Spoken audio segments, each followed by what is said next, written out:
he altogether abandoned the slave trade, alleging that its profits were constantly decreasing. Every possible moment was spent at the Pawtuxet farm, though there were rumors now and then of his presence in places which, though not actually near graveyards, were so yet situated in relation to graveyards that thoughtful people wondered just how, through the old merchant's change of habits, really was. Ezra Whedon, though his periods of espionage were necessarily brief and intermittent on account of his sea voyaging, had a vindictive persistence which the bulk of the practical townsfolk and farmers lacked, and subjected Curwen's affairs to a scrutiny such as they had never seen before. Many of the old maneuvers of the strange merchant's vessels had been taken for granted on account of the unrest of the times, when every colonist seemed determined to resist the provisions of the Sugar Act, which hampered a prominent traffic. Smuggling and evasion were the rule in Narragansett Bay, and nocturnal landings of illicit cargoes were continuous commonplaces. But Whedon, night after night, following the lighters, or small sloops, which he saw steal off from the Curwen warehouses at the town street docks, soon fell assured that it was not merely His Majesty's armed ships which the sinister skulker was anxious to avoid. Prior to the change in 1766, these boats had for the most part contained chained Negroes, who were carried down and across the bay and landed at an obscure point on the shore just north of Pawtuxet, being afterward driven up by the bluff and across the country to the Curwen farm, where they were locked in that enormous stone outbuilding, which had only high narrow slits for windows. After that change, however, the whole program was altered. Importation of slaves ceased at once, and for a time Curwen abandoned his midnight sailings. Then, about the spring of 1767, a new policy appeared. Once more the lighters grew wont to put out from the black, silent docks, and this time they would go down the bay some distance, perhaps as far as Nanquit Point, where they would meet and receive cargo from strange ships of considerable size and widely varied appearance. Curwen's sailors would then deposit this cargo at the usual point on the shore and transport it overland to the farm, locking it in the same cryptical stone building which had formerly received the Negroes. The cargo consisted almost wholly of boxes and cases, which, a large portion, were oblong and heavy, and disturbingly suggestive of coffins. Whedon always watched the farm with unremitting assiduity, visiting it each night for long periods, and seldom letting a week go by without a sight except when the ground bore a footprint revealing snow. Even then, he would often walk as close as possible in the traveled road, or on the ice of the neighboring village, ice of the neighboring river, to see what tracks others might have left. Finding his own vigils interrupted by nautical duties, he hired a tavern companion named Eleazar Smith to continue the survey during his absences, and between them the two could set in motion some extraordinary rumors. That they did not do so was only because they knew the effect of publicity, which would be to warn their quarry and make further progress impossible. Instead, they wished to learn something definite before taking any action. What they did learn must have been startling indeed, and Charles Ward spoke many times to his parents of his regret at Whedon's later burning of his notebooks. All that can be told of their discoveries is what Eleazar Smith jotted down in a none too coherent diary, and what the other diarists and letter writers have timidly repeated from the statements which they finally made, and according to which the farm was only the outer shell of some vast and revolting menace, of a scope and depth too profound and intangible for more than shadowy comprehension.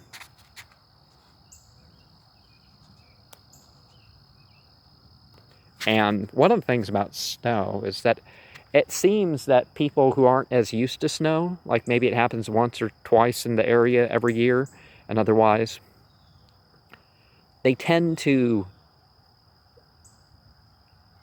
trample down all the things so you get ice. But areas where you get feet of snow a year and, snow after snow and piles up, that sort of thing, and that's happens pretty much every year, you tend to have more people following each other's footsteps rather than just pounding it down haphazardly, everybody, and, just becomes a slick mess. I'm not saying it doesn't happen in other areas, but it just seems more common that using the footsteps of the previous people.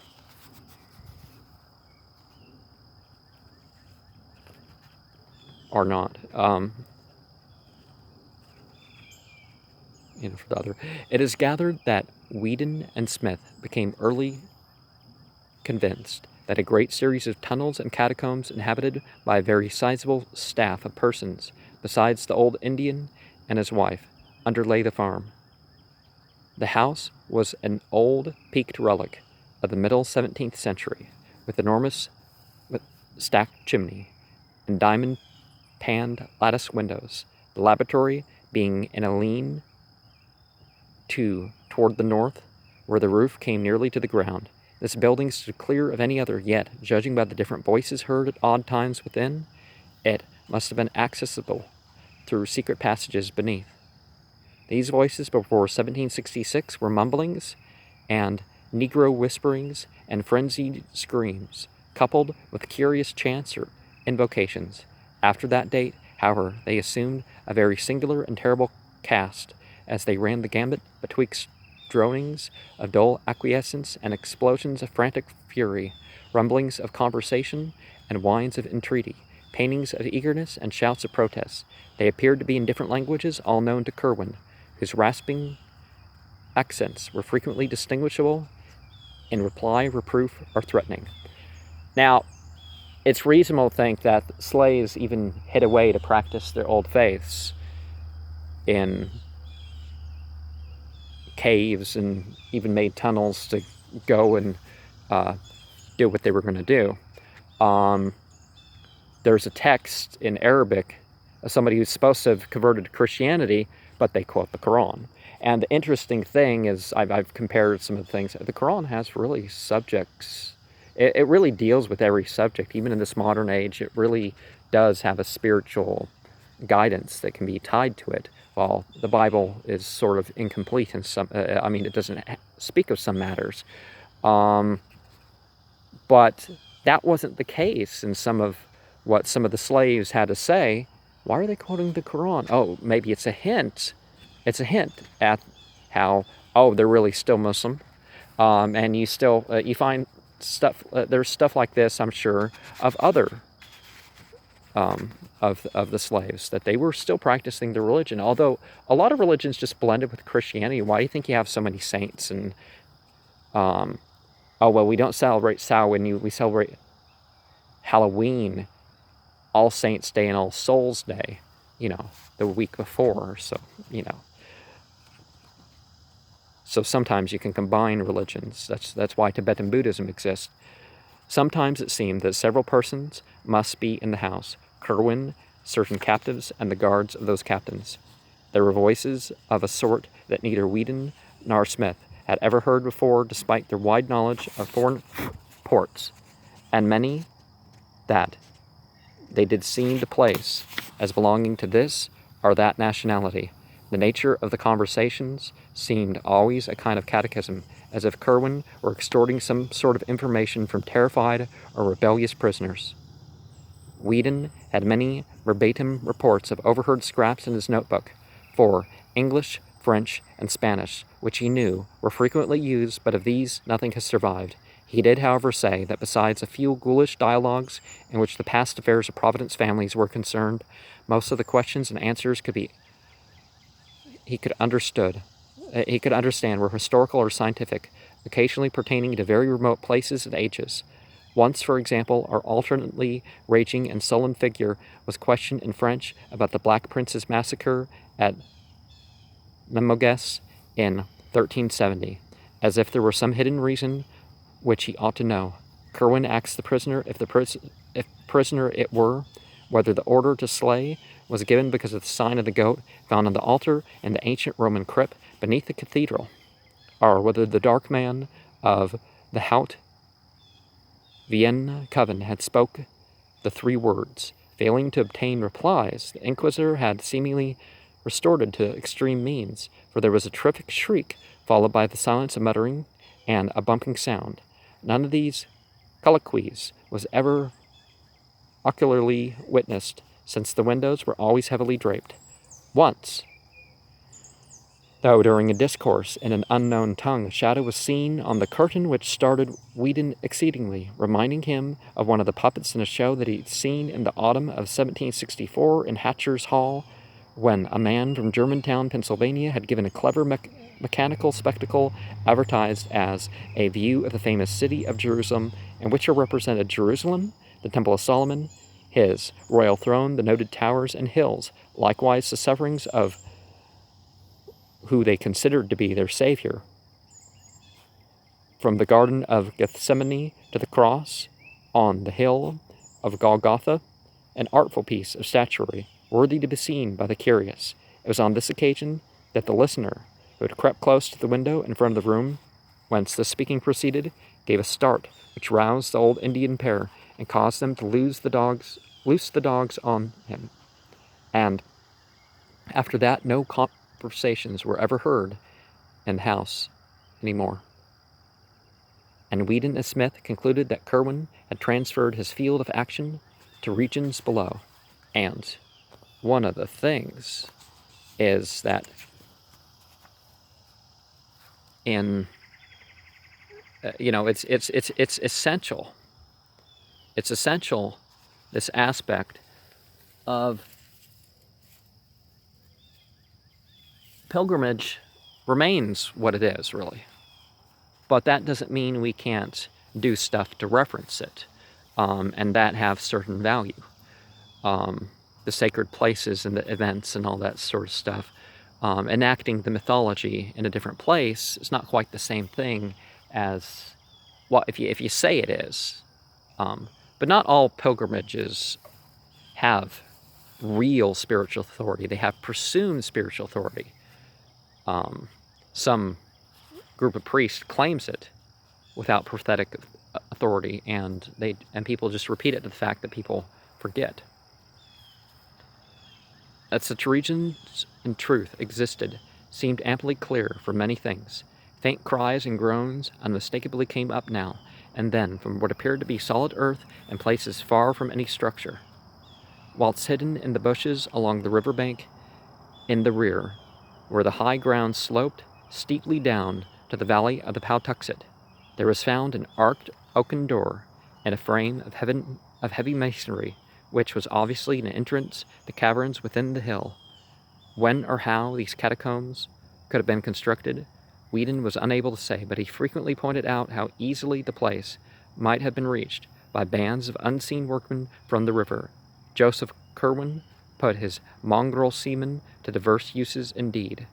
During the heavy spring rains of 1769, the 2 watchers kept a sharp eye on the steep river bank to see if any subterranean secrets might be washed to light, and were rewarded by the sight of a profusion of both human and animal bones, in places where deep gullies had been worn in the banks. Naturally, there might be many explanations of such things in the rear of a stock farm and in the locality where old Indian burial grounds were common, but Weedon and Smith drew their own inferences. It was in January 1770, whilst Weedon and Smith were still debating vainly on what, if anything, to think or do about the whole bewildering business, that the incident of Fortaleza occurred.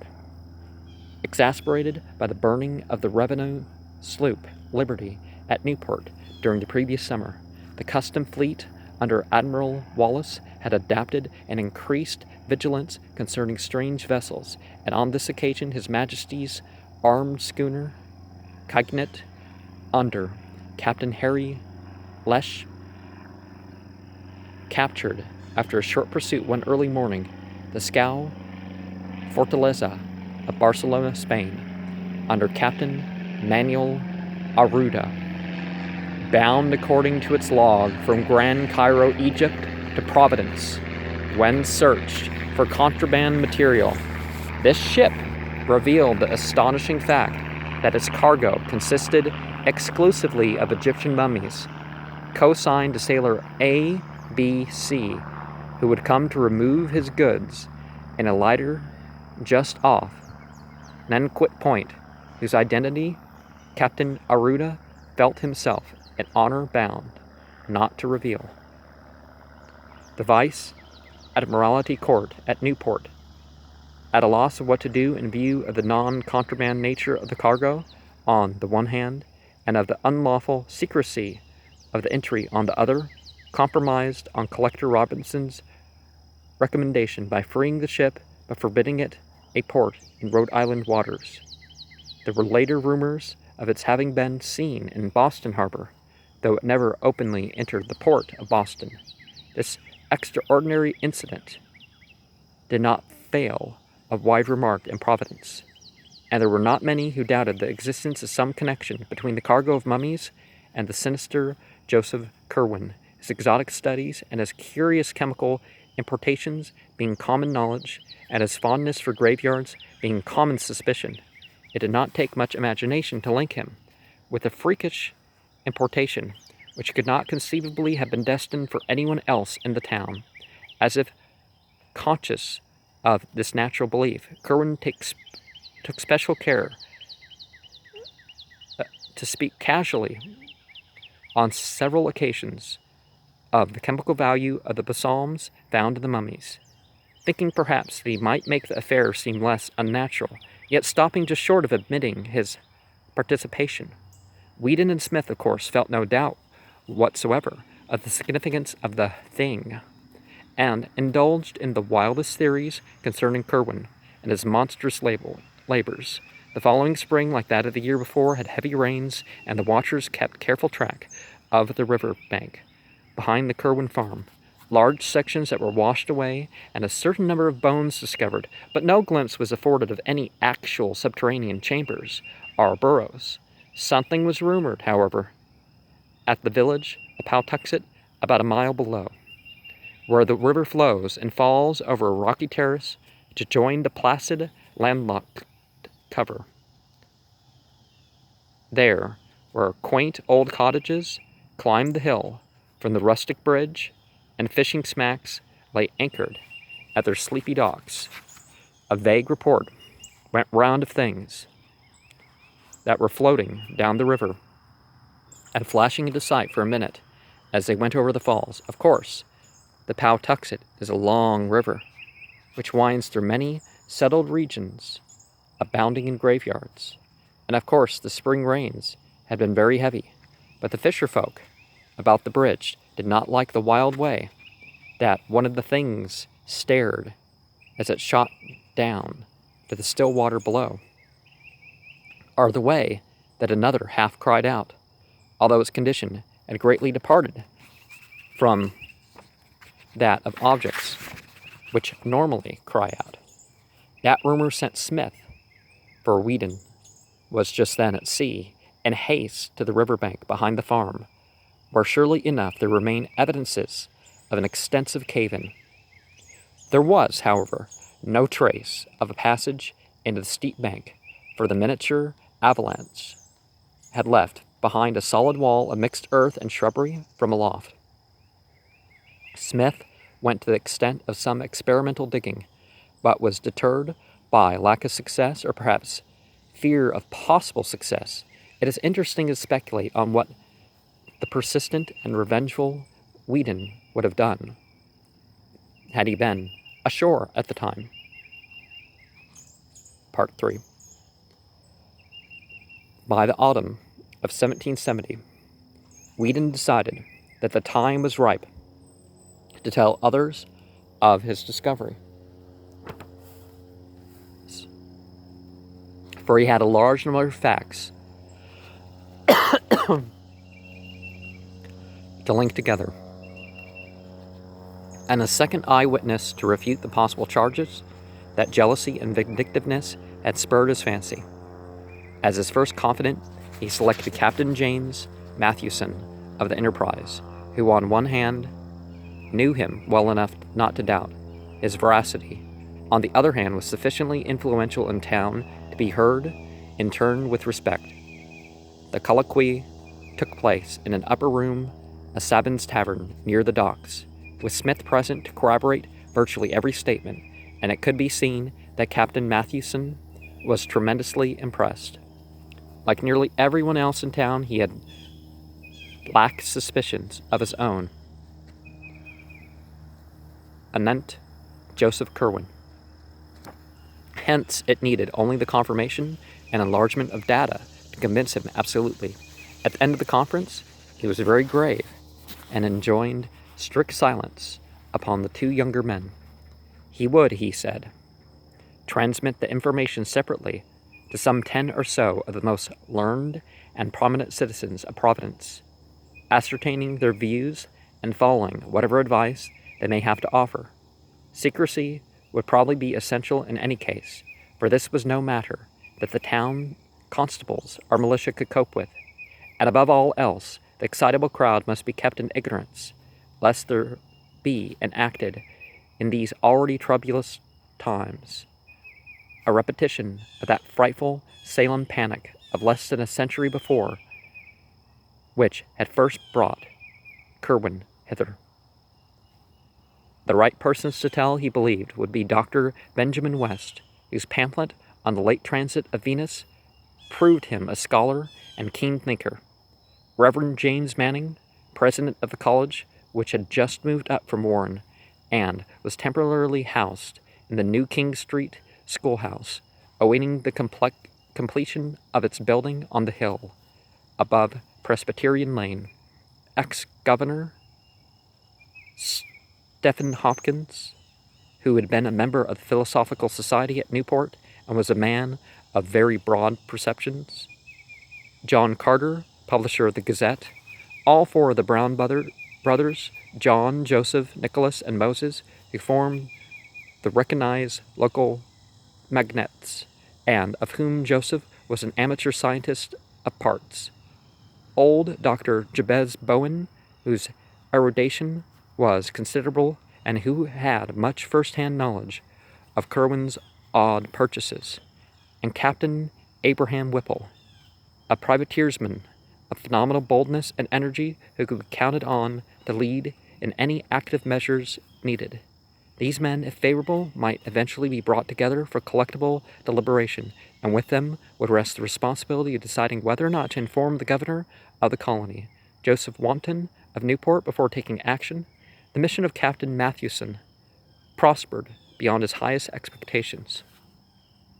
For whilst he found one or two of the chosen confidants somewhat skeptical of the possible ghostly side of Whedon's tale, there was not one who did not think it necessary to take some sort of secret and coordinated action.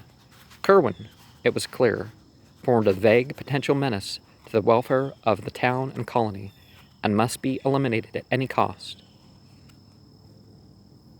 Well, just because he disagreed with it. Well, if he was killing people, but, some odd scientists, But people are, we're getting a bit more leftist control, moving towards greater government control over personal life nowadays. So, that's really what the left means. Forget political parties and that sort of thing. Right is reducing government control. Left is increasing it.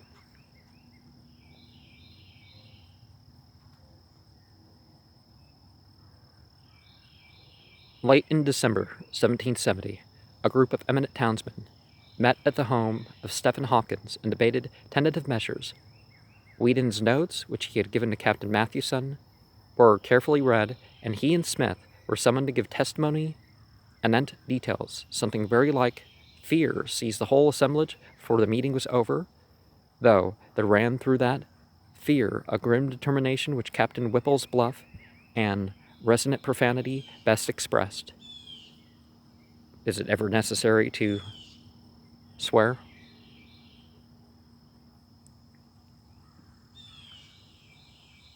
They would not notify the governor because a more than legal course seemed necessary with hidden powers of uncertain extent apparently at his disposal. Kerwin was not a man who could safely be warned to leave town. Nameless reprisals might ensue, and even if the sinister creature complied, the removal would be no more than the shifting of an unclean burden to another place. The times were lawless, and the men who had flouted the king's revenue forces for years were not the ones to balk at sterner things when duty impelled. Kerwin must be surprised at his Powtuxet farm by a large raiding party of seasoned privateersmen, and given one decisive chance to explain himself. If he proved a madman, amusing himself with shrieked and imaginary conversations in different voices, he would be properly confined. If something graver appeared, and if the underground horrors indeed turned out to be real, he and all with him must die. Well, it depends on what the horrors are, right? It could be done quietly, and even the widow and her father need not be told how it came about. While these serious steps were under discussion, there occurred in the town an incident so terrible and inexplicable that for a time little else was mentioned for miles around. In the middle of a moonlit January night, with heavy snow underfoot, there resounded over the river and up the hill a shocking series of cries which brought sleepy heads to every window, and people around Weybosset Point saw a great white thing plunging frantically along the badly cleared space in front of the Turk's Head. Smoke from somewhere. There was a bang of dogs in the distance, but this subsided as soon as the clamor of the awakened town became audible. Parties of men with lanterns and muskets hurried out to see what was happening, but nothing rewarded their search. Next morning, however, a giant, muscular body, stark naked, was found on the jams of ice around the southern piers of the great bridge, where the long dock stretched out beside Abbott's Distill House, and the identity of this object became a theme for endless speculation and whispering. It was not so much the younger as the older folk who whispered, for only in the patriarchs did that rigid face with horror-bulging eyes strike any chord of memory. They, shaking as they did so, exchanged furtive murmurs of wonder and fear, for in those stiff, hideous features lay a resemblance so marvelous as to be almost an identity, and that identity was with the man who had died full 50 years before.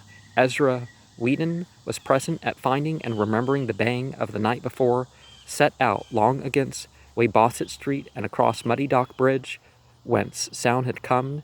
He had a curious expectancy, and was not surprised when reaching the edge of the settled district where the street merged into the Powtuxet Road. He came upon some very curious tracks in the snow. The naked giant had been pursued by dogs and many-booted men, and the returning tracks of the hounds and their masters could easily be traced. They had given up the chase upon coming too near the town. Whedon smiled grimly, and as a perfunctory detail traced the footprints back to their source. It was the Powtuxet farm of Joseph Kerwin, as he well knew it would be, and he would be given much had the yard been less confusingly trampled. As it was, he dared not seem too interested in full daylight. Dr. Bowen, to whom Whedon went at once with his report, performed an autopsy on the strange corpse and discovered peculiarities which baffled him utterly. The digestive tracts of the huge men seemed never to have been in use, whilst the whole skin had a coarse, loosely knit texture impossible to account for. Impressed by what the old man whispered of this body's likeness to the long-dead blacksmith, Daniel Green, his great-grandson, Aaron Hawkins, was a supercargo in Kerwin's employ. Whedon asked casual questions till he found where Green was buried.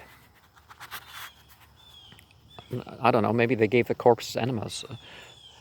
Well, I mean, it's fiction, but you know what I mean. That night, a party of 10 visited the Old North Burying Ground, opposite Harridan's Lane, and opened a grave. They found it vacant, precisely as they had expected. Meanwhile, arrangements had been made with the post riders to intercept Joseph Kerwin's mail, and shortly before the incident of the naked body, there was found a letter from one Jedediah Orrin of Salem, which made the cooperating citizens think deeply. Parts of it, copied and preserved in the private archives of the family, where Charles Ward found it, ran as follows: I delight that you continue in ye getting at old matters in your way, and do not think better was done at Mr. Hutchinson's inn, Salem village. Certainly there was nothing but ye livest awfulness in that which H raised up from what we could gather on lie a part of. What you sent did not work, whether because anything missing or because ye words were not right. From my speaking or ye copying alone am at loss. I have not ye chemical art to follow Borellus, and own myself confined by ye 7 book of ye Necronomicon that ye recommend, but I would have ye observe what was told to us about taking care whom to call up, for you are sensible what Dr. Mather writ in ye marginalia of, and can judge how truly that horrendous thing is reported. I say to you again, do not call upon anything that you cannot put down, by the which I mean any that can in turn call up somewhat against you, whereby your powerfulest devices may not be of use. Ask of the lesser, lest the greater should not wish to answer, and ye shall command more than you. I was frightened when I read of your knowing what Ben Zaris Nutmik had in his ebony box, for I was conscious who must have told you. And again I ask that ye shall write me as Jedediah and not Simon. In this community a man may not live too long, and you know my plan, by which I came back as my son. I am desirous that you will acquaint me with what ye, black men, learn from Slivelinus Coccadus in ye vault, under ye Roman wall, and will be obliged for ye lending of ye manuscript ye speak of. Another, an unsigned letter from Philadelphia, provoked equal thought, especially for the following passage.